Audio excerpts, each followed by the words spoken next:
Hello તાલીમાર્થી મિત્રો, અંગ્રેજી ભાષાના શબ્દ શીખવાનો આજ 73મો દિવસ છે. તો ચાલો શબ્દ શીખીએ. આજનો પહેલો શબ્દ છે રિપ્રેઝન્ટ. તેનો સ્પેલિંગ છે REPRESENT.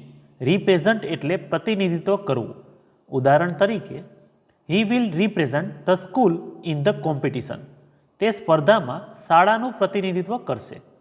ત્યાર પછીનો શબ્દ છે બિહેવિયર. તેનો સ્પેલિંગ છે BEHAVIOR. બિહેવિયર એટલે વર્તન. ઉદાહરણ તરીકે, his behaviour was very polite. તેનું વર્તન ખૂબ વિનમ્ર હતું. ત્યાર પછીનો શબ્દ છે વિટનેસ. તેનો સ્પેલિંગ છે WITNESS. વિટનેસ એટલે સાક્ષી અથવા તો સાબિતી.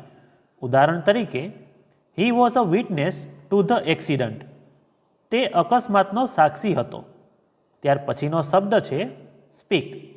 તેનો સ્પેલિંગ છે SPEAK. સ્પીક એટલે બોલવું. ઉદાહરણ તરીકે, પ્લીઝ સ્પીક સ્લોલી. કૃપા કરીને ધીમેથી બોલો. ત્યાર પછીનો શબ્દ છે કન્સર્ન. તેનો સ્પેલિંગ છે CONCERN.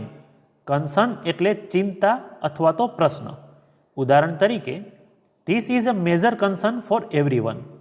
આ દરેક માટે મોટી ચિંતા છે.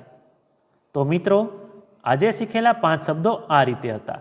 રિપ્રેઝન્ટ એટલે પ્રતિનિધિત્વ કરવું, બિહેવિયર એટલે વર્તન, વિટનેસ એટલે સાક્ષી, સ્પીક એટલે બોલવું અને કન્સર્ન એટલે ચિંતા. તો આવી જ રીતે ITIની અને જોબની અપડેટ માટે આ ચેનલને સબસ્ક્રાઈબ જરૂર કરજો.